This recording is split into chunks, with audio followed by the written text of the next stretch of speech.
Alors salut Selva, tu as décidé de m'amener ici aujourd'hui à Oui. l'alternative. Explique-moi un peu quel est le but, l'objectif de ça.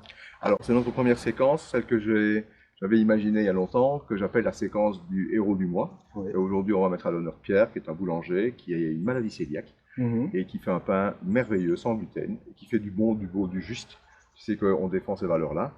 Et voilà, donc, il nous a invités aujourd'hui pour qu'on puisse visiter son atelier, goûter ses pains, parce qu'il est en train d'en cuire, justement. Et voilà, donc, Tu peux nous rappeler dans quelle région est-ce qu'on est ici? oui, on est à Theux, donc Oui, du côté de Verviers, en Belgique, en Belgique, et il fait froid. et il fait froid. Oui. On y va, on rentre, On on y va va, on avoir rentre. chaud. Allez, go. Ben voilà, Cédric, nous sommes avec Pierre, je te le présente. Bonjour. Je te présente Cédric, Enchanté. qui est mon collègue dans la société, qui s'occupe des thérapeutes et qui finalement est le contact de l'entreprise à l'extérieur.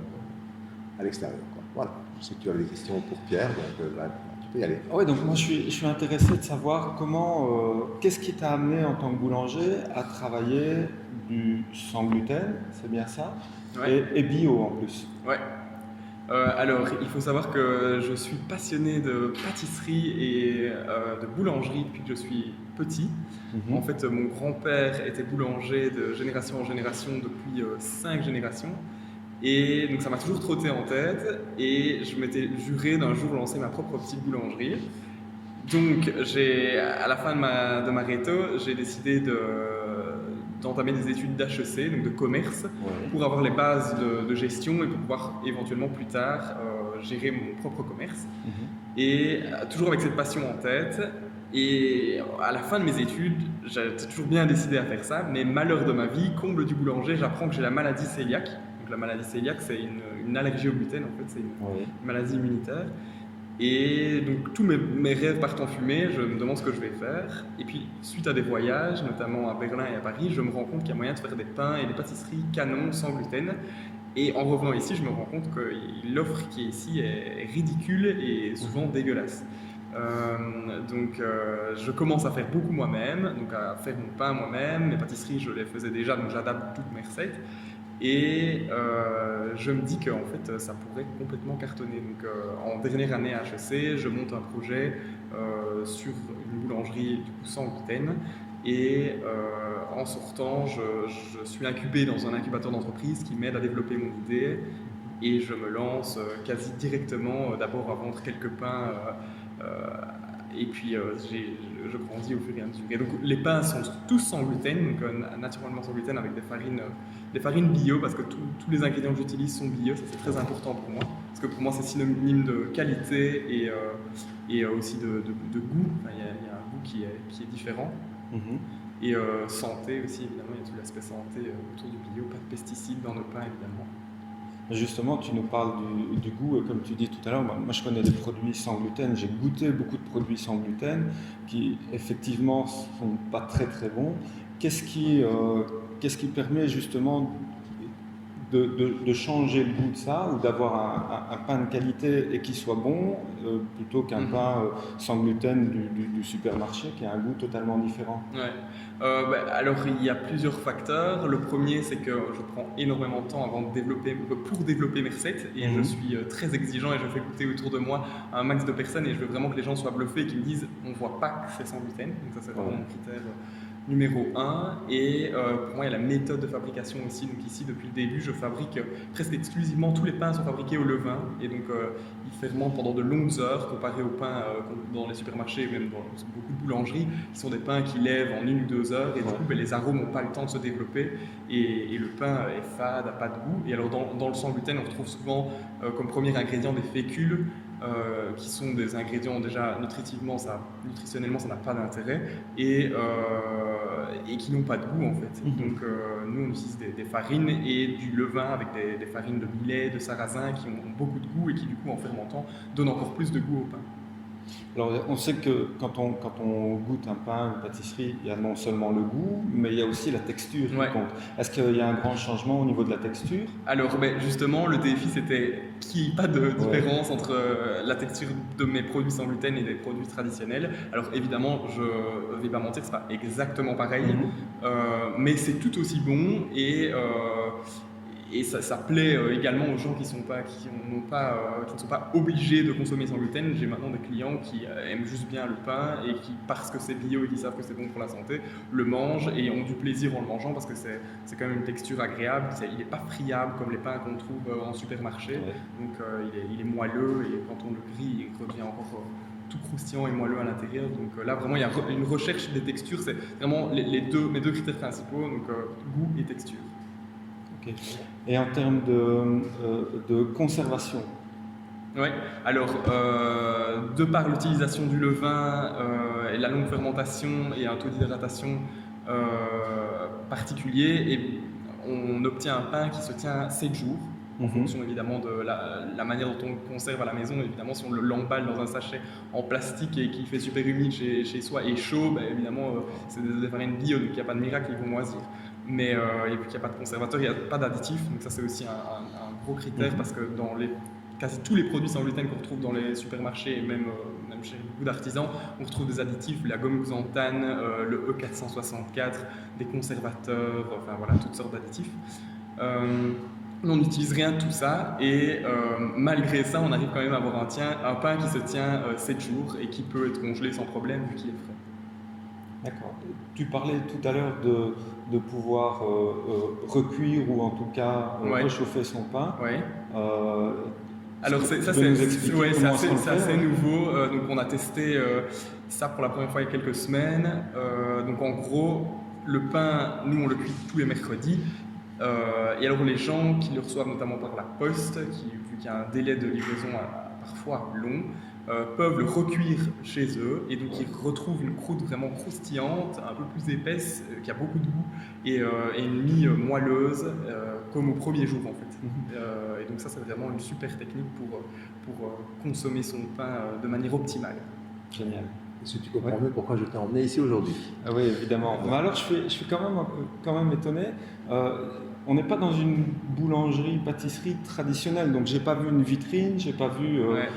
Est-ce que tu peux m'expliquer en tout cas comment est-ce que tu fonctionnes? Parce que je vois personne rentrer et sortir comme dans une boulangerie traditionnelle. Oui, c'est vrai que c'est très particulier. En fait, on a testé ce modèle, on va dire, pendant 1 an et demi, et on s'est rendu compte que je fais énormément de communication via les réseaux sociaux et via une newsletter, et donc les gens, on va dire que 80% de mes clients achètent via mon site web, et donc ils font leurs commandes sur le site web et ils viennent rechercher tous les jeudis leur pain ici ou dans un des points dépôt où ils le reçoivent par la poste. Et donc, en fait, l'aspect vitrine n'a pas beaucoup d'intérêt pour nous, puisque notre vitrine, en fait, elle est sur Internet et il y a beaucoup de bouche à oreille aussi. Et les gens qui mangent sans gluten, vu qu'on n'est pas nombreux à produire du pain sans gluten, surtout dans la région, ça se sait, en fait. Et ça commence, ça fait effet de boule de neige, les gens en parlent. On a eu beaucoup d'articles dans la presse aussi ces derniers mois, et donc ça nous a beaucoup aidé. Et le fait d'avoir une vitrine, monsieur et madame tout le monde ne viendraient pas acheter leur pain ici. C'est vraiment des gens qui recherchent ce type de produit et donc vu qu'ils le cherchent, ils le trouvent, qu'ils finissent par le trouver. Donc, comme tu le sais, Pierre, nous on travaille dans la santé, on travaille avec compléments alimentaires, on travaille depuis bientôt 10 ans avec des médecins qui font de la médecine fonctionnelle, qui sont ou des thérapeutes. Et donc, eux, ce sont des amoureux de leur métier aussi, comme toi. Et en fait, quand j'ai été contacté la première fois, mon idée, c'était que nos thérapeutes, donc, qui sont nos amis, moi j'ai fait la consultation pendant près de 17 ans,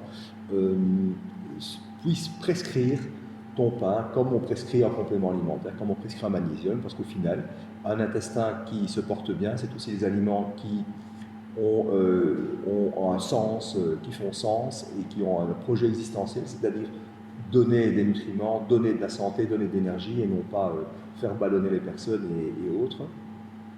Et donc, l'idée que je t'avais proposée au départ, c'est ça, c'est qu'on puisse le proposer. Donc, lors de nos discussions, tu m'avais expliqué qu'il était possible que tu envoies du pain directement chez les personnes. Pour la Belgique, tu es en J+1. Donc,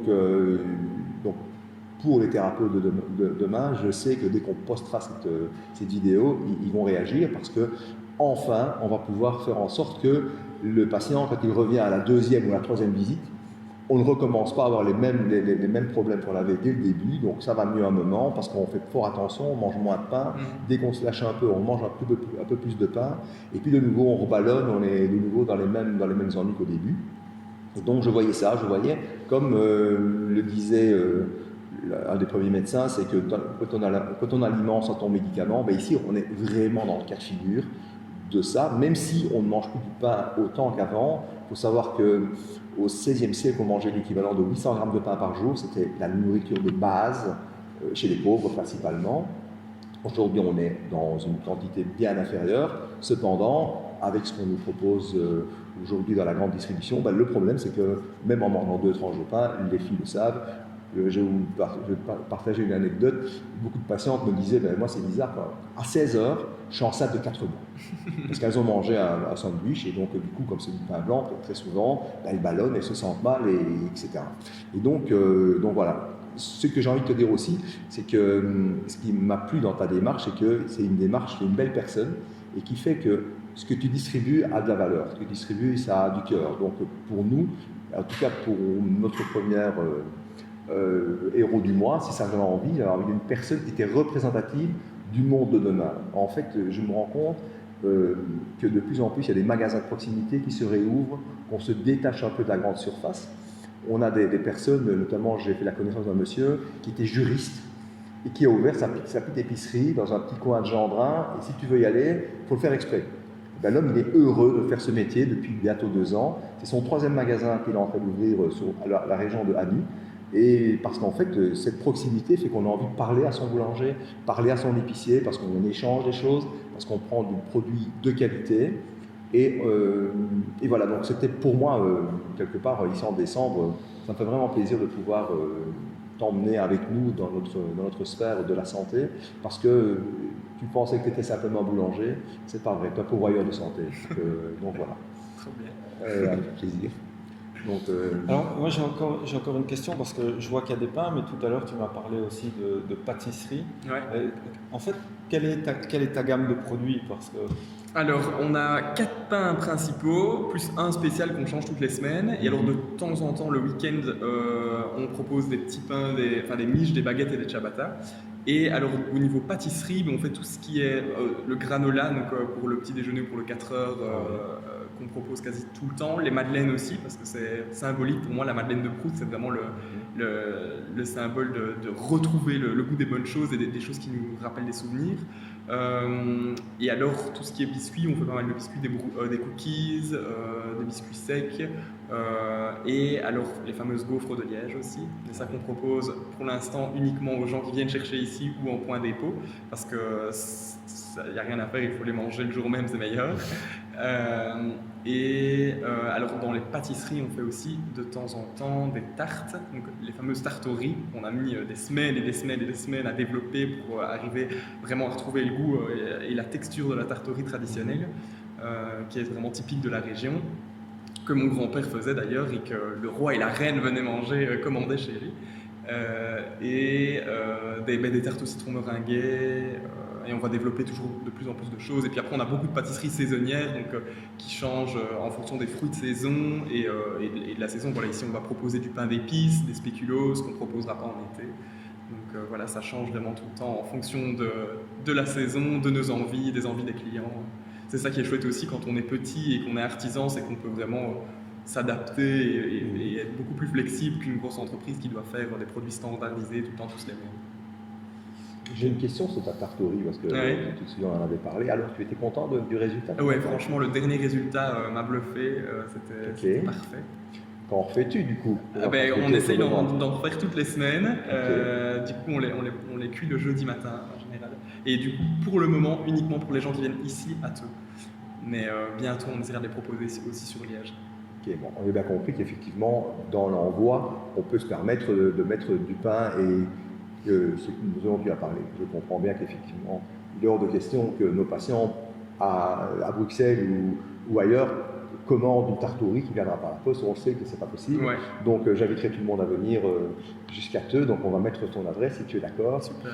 Ouais. J'espère que tu n'auras pas trop de monde malgré tout. Ah ben c'est positif si on a beaucoup de monde. Mais alors c'est pour ça qu'on ouvre aussi exceptionnellement de temps en temps le samedi, parce qu'on sait qu'il y a des gens qui viennent de loin, des fois qui viennent de Bruxelles ou même parfois de beaucoup plus loin pour venir voir la boulangerie et tester les produits qu'ils ne peuvent pas commander par la poste justement.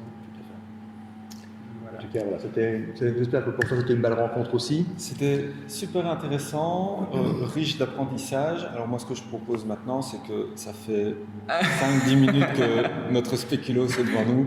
Je propose qu'on le goûte et qu'on termine là-dessus. C'est pour ça que tu venais en fait. Exactement. D'accord, ok. Pour la dégustation.